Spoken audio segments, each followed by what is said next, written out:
Di tengah guyuran hujan deras di Jakarta malam itu, Andi melihat sosok pria berjas mahal mendekati gerobaknya dengan tatapan tajam, tepat ketika dia sedang menyodorkan piring nasi goreng panas kepada Rea, pemuda tunawisma yang dia beri makan setiap hari selama berbulan-bulan. Tak pernah Andi bayangkan bahwa pria itu adalah ayah dari Rea, dan kedatangannya akan membongkar semua rahasia yang selama ini dia sembunyikan tentang dirinya sebagai pria gay di negeri ini. Gerobak kecil Andi berdiri di pinggir jalan Tamrin, dekat lampu merah yang selalu macet. Bau minyak panas bercampur asap knalpot mobil-mobil mewah yang lewat. Andi, pria 32 tahun dengan kulit sawo matang dan rambut pendek rapi, mengenakan kaos polos dan apron lusuh. Setiap malam dia membuka gerobak ini sejak pukul 6 sore sampai tengah malam. Penghasilannya pas-pasan tapi cukup untuk hidup sendirian di kos kecil di Tebet. Rea duduk di bangku plastik reyot, tubuhnya kurus karena berbulan-bulan hidup di jalanan. Usianya 23 tahun, tapi matanya seperti orang yang sudah lelah dengan dunia.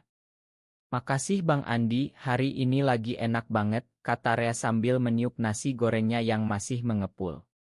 Andi tersenyum tipis, tapi hatinya berdegup kencang.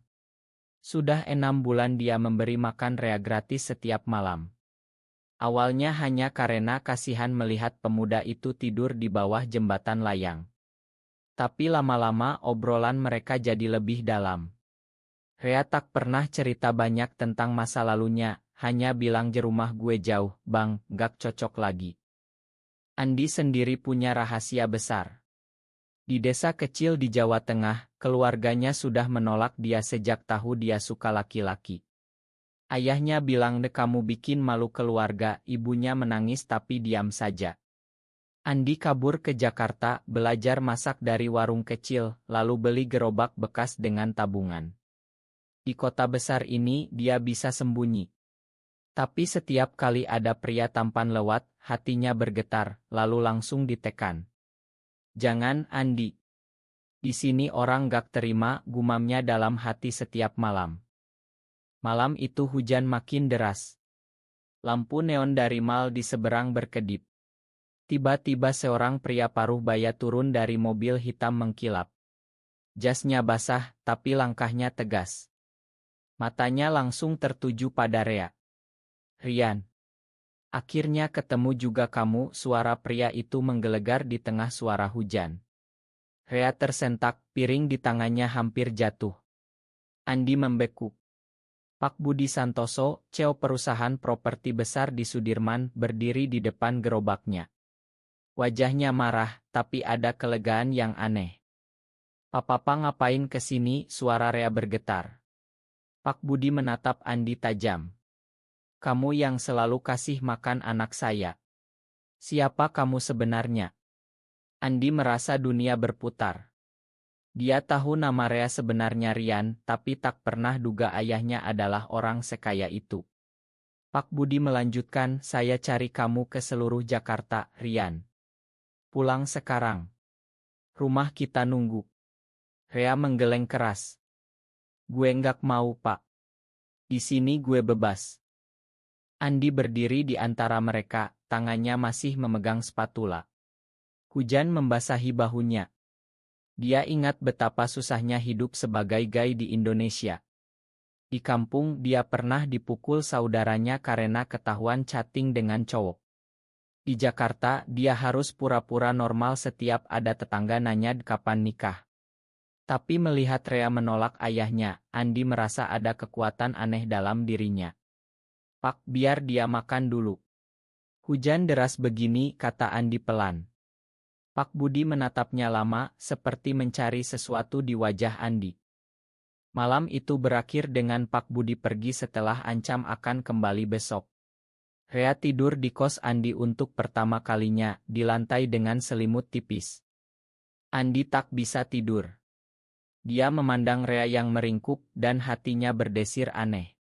Bukan kasihan lagi, tapi sesuatu yang lebih dalam.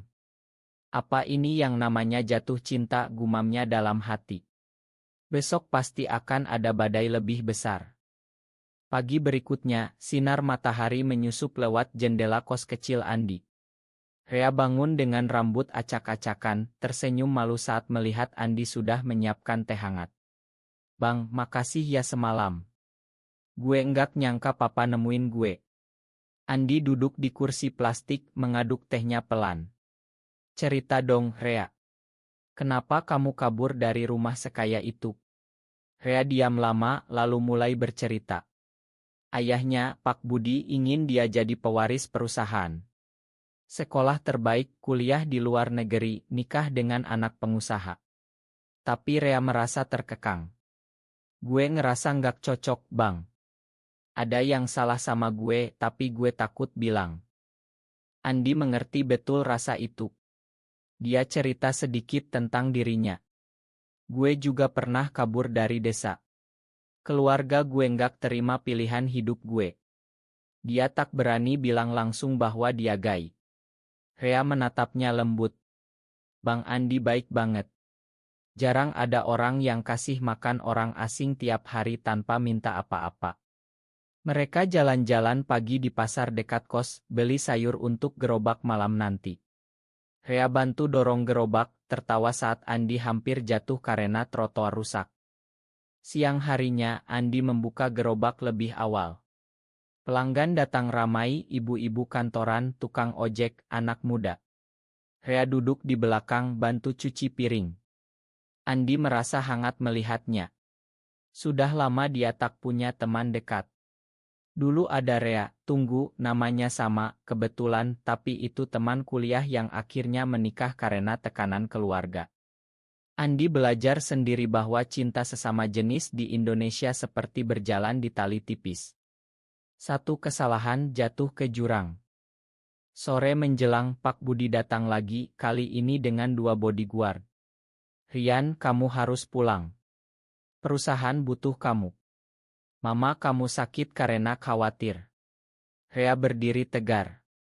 "Pak, gue mau hidup sendiri dulu. Bang Andi nggak maksa gue apa-apa." Pak Budi menatap Andi dengan curiga. "Kamu ini siapa sebenarnya? Kenapa anak saya betah di gerobak kumuh ini?" Andi menjawab tenang, "Saya cuma orang biasa, Pak. Yang kasih makan orang lapar." Tapi dalam hati Andi takut. Kalau Pak Budi tahu dia gay, bisa-bisa gerobaknya disita atau lebih buruk. Malam itu, setelah gerobak tutup, Andi dan Rea duduk di tepi trotoar, makan sisa nasi goreng. Rea cerita lebih dalam. "Gue kabur karena papa nemuin chat gue sama cowok di kampus. Dia marah besar, bilang gue harus diobatin. Gue takut, Bang." Andi terkejut. Rea juga seperti dia. Hati Andi berdegup. Dia pegang tangan Rea pelan. "Kamu nggak sendirian. Di sini aman." Rea tak menarik tangannya. Mereka diam, tapi udara malam Jakarta terasa hangat. Andi pulang dengan hati penuh. Dia ingat doa malamnya di masjid dekat kos, "Ya Tuhan, kasih saya kekuatan untuk hidup jujur." Tapi besok, berita mulai beredar di lingkungan. Ada yang bisik-bisik pemilik gerobak itu dekat sama pemuda jalanan. Andi tahu prasangka sudah mulai menyebar. Hari ketiga, hujan reda tapi ketegangan naik. Pak Budi datang pagi-pagi dengan mobil mewah, membawa surat pengacara. "Ini dokumen hak asuh. Kamu masih di bawah umur hukum keluarga, Rian." Rea berusia 20 tilu, tapi di mata ayahnya tetap anak kecil. Andi berdiri di depan gerobak, tangannya gemetar memegang pisau potong bawang. "Pak, biarkan dia pilih sendiri." Pak Budi tertawa sinis. "Pilih? Dengan kamu? Kamu cuma penjual gerobak. Apa yang bisa kamu kasih selain nasi goreng?" Rea menarik Andi ke belakang. "Bang, gue takut. Tapi gue nggak mau balik ke rumah yang penuh aturan." Andi peluk Rea sebentar, pelukan yang hangat dan penuh perlindungan. "Kita hadapi bareng." Mereka kabur ke taman kecil dekat Monas sore itu, duduk di bangku sambil lihat orang-orang lewat. Rea cerita tentang masa kecilnya. ayah yang sibuk kerja, ibu yang sakit-sakitan, sekolah elit tapi teman-teman menjauhi dia karena aneh. Gue suka cowok sejak SMA, Bang. Tapi papa bilang itu penyakit. Andi mengangguk, air mata hampir jatuh. Dia cerita tentang dirinya yang dipukul ayah karena ketahuan pegang tangan teman cowok di desa. Kita sama, Rea. Tapi kita bisa pilih hidup kita sendiri. Malamnya gerobak ramai. Tapi ada pelanggan yang bisik-bisik. Seorang ibu bilang hati-hati, katanya yang jual ini suka sama sesama. Andi pura-pura tak dengar, tapi hatinya sakit. Rea bantu melayani dengan senyum lebar, tapi tangannya dingin. Setelah tutup, mereka jalan kaki ke kos. Di gang gelap, Rea berhenti. Bang Andi, gue suka sama Bang Andi. Bukan cuma karena makanan. Andi berhenti napas. Dia pegang pipi Rea pelan. Gue juga, Rea. Tapi ini susah di negara kita. Mereka berpelukan lama, tanpa kata, hanya dengar detak jantung masing-masing. Keesokan paginya, berita di grup lingkungan menyebar, pemilik gerobak dekat Tamrin dekat sama pemuda jalanan, katanya. Andi dapat telepon dari tetangga kos. Andi, hati-hati ya. Ada yang bilang kamu bawa pengaruh buruk. Andi duduk di lantai kos, menangis pelan. Rea memeluknya dari belakang. Kita kuat, Bang. Pak Budi tak menyerah. Dia datang dengan tim perusahaan, foto Rea di gerobak beredar di media sosial perusahaan. Judulnya, Pewaris Hilang Ditemukan di Gerobak Makanan. Orang-orang mulai datang ke gerobak bukan untuk makan, tapi untuk foto atau bisik-bisik. Penjualan Andi turun drastis. Satu malam, ada preman datang, suruh pemuda itu pulang, atau gerobakmu kami bakar. Andi lindungi Rea dengan tubuhnya. Ini urusan keluarga, jangan ganggu. Rea marah besar pada ayahnya. Mereka bertemu di kai dekat gerobak. Pak Budi bilang kamu dihasut orang ini. Dia gai, aku tahu dari orang suruhan. Dia mau manatkan kamu. Rea berdiri. Papa salah. Bang Andi yang paling tulus. Gue juga gai, Pak. Udah lama. Pak Budi terdiam, wajahnya pucat. Andi duduk diam, tangannya dingin. Ini pertama kali rahasianya terbuka di depan orang asing. Pak Budi pergi tanpa kata, tapi matanya penuh amarah dan sedih. Malam itu, Andi dan Rea duduk di atap kos, lihat lampu kota. Rea pegang tangan Andi. Gue nggak takut lagi, Bang. Karena ada Bang Andi. Andi tersenyum, tapi hatinya berat. Dia ingat ibunya di desa yang mungkin dengar berita ini. Kita harus siap hadapi apapun. Mereka berciuman pertama kali, lembut, penuh rasa takut dan harap. Bukan nasu, tapi janji untuk saling jaga. Besoknya, gerobak sepi. Andi hampir tutup permanen. Tapi Rea bilang kita buka lagi. Kita nggak boleh kalah sama prasangka. Mereka masak bareng, tertawa meski pelanggan sedikit. Andi merasa tumbuh. Dulu dia sembunyi, sekarang dia belajar berdiri tegak. Krisis datang saat ibu Rea sakit parah di rumah sakit. Pak Budi telepon Rea, kalau kamu nggak pulang, mama mungkin nggak selamat. Rea menangis di pelukan Andi. Gue harus ke sana, Bang. Tapi gue takut papa pisahin kita. Andi memutuskan ikut. Mereka naik ojek ke rumah sakit mewah di Kuningan. Di sana, Pak Budi tunggu dengan wajah lelah. Masuklah. Tapi setelah ini, kamu tinggal di sini. Di kamar rawat, Ibu Rea peluk anaknya erat. Rian, mama tahu kamu bahagia di mana. Tapi keluarga butuh kamu. Andi berdiri di luar, hatinya hancur. Dia lihat Rea di antara dua dunia. Malam itu, Pak Budi panggil Andi ke ruang tunggu.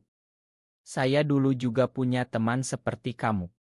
Tapi saya pilih keluarga. Jangan rusak hidup anak saya. Andi jawab tegas, saya nggak rusak siapa-siapa, Pak. Saya cuma kasih cinta yang tulus. Pak Budi diam, matanya berkaca-kaca. Rea memilih tinggal seminggu di rumah untuk jaga ibunya, tapi setiap malam chat Andi panjang. Bang, gue kangen gerobak. Kangen Bang Andi. Andi jual gerobak sementara, kerja serabutan. Prasangka makin keras, ada yang bilang dia perusak keluarga kaya. Teman lamanya Rea telepon jauhi dia cuma mau duit. Andi hampir menyerah. Dia duduk di kos kosong menangis. Mungkin gue memang gak pantas. Tapi pesan dari Rea, tunggu gue bang. Kita akan bahagia. Setelah 2 minggu, Rea kembali ke gerobak yang sudah dibuka lagi oleh Andi. Penjualan pelan naik karena berita baik menyebar, pewaris pilih hidup sederhana karena cinta. Pak Budi datang sendirian malam itu. Saya salah. Saya takut kehilangan anak, tapi saya lupa dia sudah dewasa. Dia peluk Rea, lalu menjabat tangan Andi. Jaga anak saya baik-baik. Dan terima kasih sudah kasih makan dia dulu. Andi dan Rea buka gerobak baru bersama, lebih besar, dengan nama Gerobak Harapan. Mereka pindah ke apartemen kecil, hidup tenang. Andi akhirnya telepon keluarganya di desa, "Ma, Pa, aku bahagia sekarang." Rea belajar terima dirinya, bantu Andi di gerobak sambil kuliah malam. Mereka berpelukan setiap malam, cerita tentang hari, saling dukung. Di tengah Jakarta yang sibuk, dua pria ini menemukan rumah di pelukan satu sama lain. Masyarakat pelan-pelan terima atau setidaknya tak ganggu. Andi belajar bahwa cinta tak perlu sembunyi kalau ada keberanian. Rea belajar bahwa keluarga bisa berubah. Apakah benar bahwa seorang ayah selalu tahu yang terbaik untuk anaknya, meski itu berarti mengorbankan kebahagiaan sejatinya? Benar atau salah?